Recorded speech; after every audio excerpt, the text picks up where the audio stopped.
जी हाँ, नमस्कार दोस्तों। आज के इस वीडियो में बात करेंगे इनकम टैक्स रिक्रूटमेंट 2024 के बारे में। इनकम टैक्स डिपार्टमेंट में यहाँ पे रिक्रूटमेंट निकली हुई है। महिला और पुरुष अभ्यर्थी दोनों के लिए ये वैकेंसी है।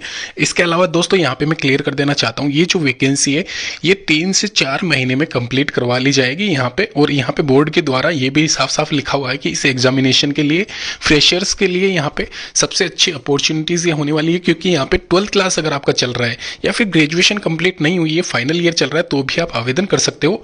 अभी चलिए यहाँ पे डिटेल में बात कर लेते हैं। इनकम टैक्स इंस्पेक्टर सबसे पहले यहाँ पे गिवन है 1402, यानी कि 1402 वैकेंसी जो है, ये वैकेंसी ऑल ओवर इंडिया महिला और पुरुष अभ्यर्थी दोनों के लिए रहने वाली है। वहीं टैक्स असिस्टेंट की 3026 पद अवेलेबल है।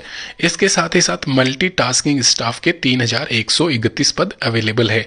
ध्यान रखना, ये जो वैकेंसी मैं आपको बता रहा हूँ, ये वैकेंसी ऑल ओवर इंडिया महिला और पुरुष अभ्यर्थी दोनों के लिए सेंट्रल वाली वैकेंसी रहने वाली है। स्टेट वाली वैकेंसी ये नहीं है, तो ये मैं आपको पहले क्लियर कर देता हूँ, ये सेंट्रल वाली वैकेंसी है। इसके अलावा ये जो वैकेंसी है ये लगभग यहाँ पे 7550 पदों पे निकली हुई है। तो ये एक तरीके से बम्पर वैकेंसी यहाँ पे निकाली गई है।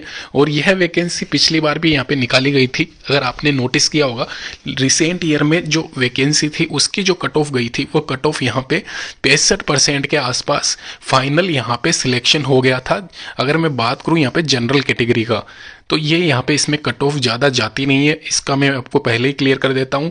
अच्छा मौका है इस बार, अगर आप आवेदन करते हो तो आपके सिलेक्ट होने के चांसेस बहुत ज़्यादा है। इसके अलावा एक और चीज़ मैं आपको बता देता हूँ यहाँ पे, अगर आपको नहीं मालूम है तो, यहाँ पे जो इनकम टैक्स इंस्पेक्टर है उसमें और टैक्स असिस्टेंट में ज़्यादा फर्क नहीं होता है। इसके अलावा इसमें क्या वर्किंग प्रोफाइल है वो भी मैं आपको आगे बताऊंगा। पहले मैं क्वालिफिकेशन आपको बताता हूँ। ग्रेजुएशन यहाँ पे इसमें सिंपल सा लिखा गया है, यानी कि ग्रेजुएशन आपका होना चाहिए, लेकिन इसमें आपको टाइपिंग भी आनी चाहिए अगर आप असिस्टेंट के लिए अप्लाई कर रहे हो तो।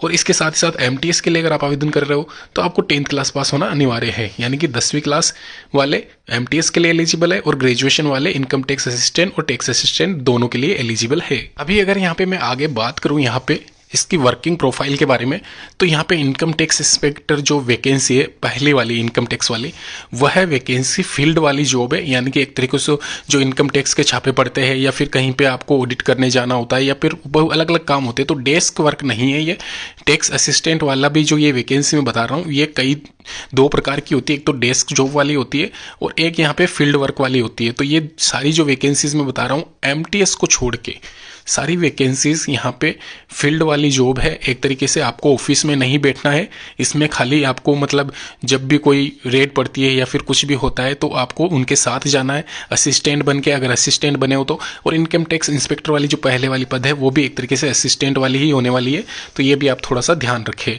यहाँ पे ये सारी वैकेंसी ऑथेंटिकेट है और वैकेंसी में क्रीम वाली जो एसएससी की तरफ से निकाली जाती है वो वैकेंसी ये नहीं है, ये अलग से डिपार्टमेंट वाली वैकेंसी निकाली गई है, ध्यान रखना। तो फ्रेशर्स को इस बार इसमें मौका दिया गया है। डिपार्टमेंट के अलावा रिजर्व्ड 7000 पद जो है वो यहाँ पे नॉर्मल फ्रेशर्स के लिए आवेदन मांगे गए हैं।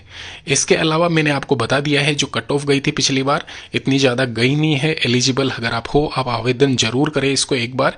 यहाँ पे इस वैकेंसी के लिए महिला अभ्यर्थी अगर आप हो तो यहाँ पे ध्यान रखना, इसमें आप डेस्क जॉब के हिसाब से अप्लाई ना करें, क्योंकि ये फील्ड वाली जॉब है। तो अगर आप महिला उम्मीदवार हो तो आप पहले ये ध्यान रखना उस हिसाब से ही, क्योंकि इसमें होता क्या है, कई बार आपको जो मतलब ड्यूटी होती है वो ड्यूटी ओवर आपको नाइट में भी करनी पड़ जाती है। तो उस हिसाब से 60% के आसपास कट ऑफ गई थी पिछली बार। अगर मैं बात करूँ ओबीसी वाली कैटेगरी के बारे में, तो आराम से जनरल की मैंने 65% के आसपास बता ही दिया आपको।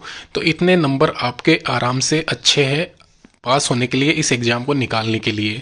इसके अलावा एमटीएस में अलग से कट ऑफ निकलती है और वो कट ऑफ यहाँ पे थोड़ी सी ज़्यादा रहती है, क्योंकि पेपर बहुत ज़्यादा सिंपल आता है। तो वो 65% के आसपास कट ऑफ जा सकती है। अगर मैं बात करूँ ओवरऑल, तो यहाँ पे आराम से इजीली आपका पेपर निकल जाएगा, इतना ज़्यादा रिस्क मत लेना।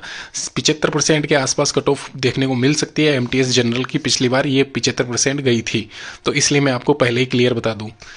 इसके अलावा पे बैंड की बात की जाए, अभी यहाँ पे जो सैलरी मिल रही है फिलहाल में, यहाँ पे इनकम टैक्स इंस्पेक्टर को 44,900 के करीब सैलरी मिल रही है। और ये सैलरी मैक्सिमम है अभी जो फिलहाल लगे हुए हैं, जिनके प्रोबेशन पीरियड कंप्लीट हो चुके हैं। और इसके अलावा TAD अलाउंसेस, और हो सकता है रूरल एरियाज़, अर्बन एरियाज़ भी यहाँ पे डिपेंड करता है।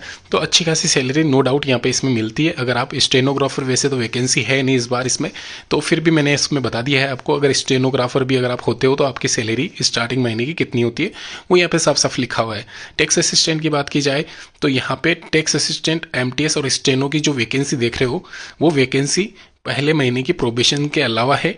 और जो स्टार्टिंग वाली 44,900 वैकेंसी, वो सॉरी यहाँ पे सैलरी जो बता रखी है इनकम टैक्स इंस्पेक्टर की, वो प्रोबेशन कंप्लीट करने के बाद में जब आपकी सैलरी बढ़ जाती है उसका मैंने यहाँ पे बता रखा है। तो ये इतना डिफरेंस आ जाता है आपकी सैलरी प्रोबेशन के बाद में, इसको बताने के लिए मैं बता रहा हूँ।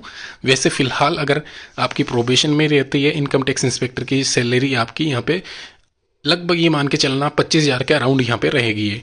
और टैक्स असिस्टेंट की 20-22 के आसपास, MTS की 18 के आसपास, और यहाँ पे इसकी 16 के आसपास स्टेनो की। तो इसमें थोड़ा सा डिफरेंस रहेगा। इसके अलावा डेट्स मैंने आपसे मेंशन कर दिए। इसके अलावा यहाँ पे जो भी इन्फॉर्मेशन है आपकी, नीचे आप डिस्क्रिप्शन बॉक्स में कमेंट करना। यहाँ पे एक और चीज़ मैं आपको बता दूँ, नीचे स्क्रॉल करके मैं आपको बता देता हूँ। यहाँ पे आप देख रहे हो जो इसकी आवेदन तिथि है 27 नवंबर से 26 दिसंबर 2024। ध्यान रखना 27 नवंबर से स्टार्ट हो जाएंगे इसके फॉर्म भरना, और ये 26 दिसंबर 2024 तक रहेंगे। इसके अलावा इसकी एग्जामिनेशन डेट भी इसमें मेंशन कर रखी है, यानी कि 10 और 11 फरवरी को आपका एग्जामिनेशन हो सकता है 2025 में। ये है टेंटेटिव वैसे तो ये मान के चलना दिसंबर, जनवरी, फरवरी, मार्च में आपका, या फिर हो सकता है मार्च एंड में आपके रिजल्ट अनाउंस हो जाए। और ये 3-4 महीने में, जैसे कि मैंने स्टार्टिंग में आपको बताया, 3-4 महीने में आपकी ज्वाइनिंग हो जाएगी, अच्छी खासी जॉब आपको मिल जाएगी। ये थी इसकी डिटेल्स। जो भी डाउट है नीचे डिस्क्रिप्शन बॉक्स में, कमेंट बॉक्स में जरूर करें। धन्यवाद।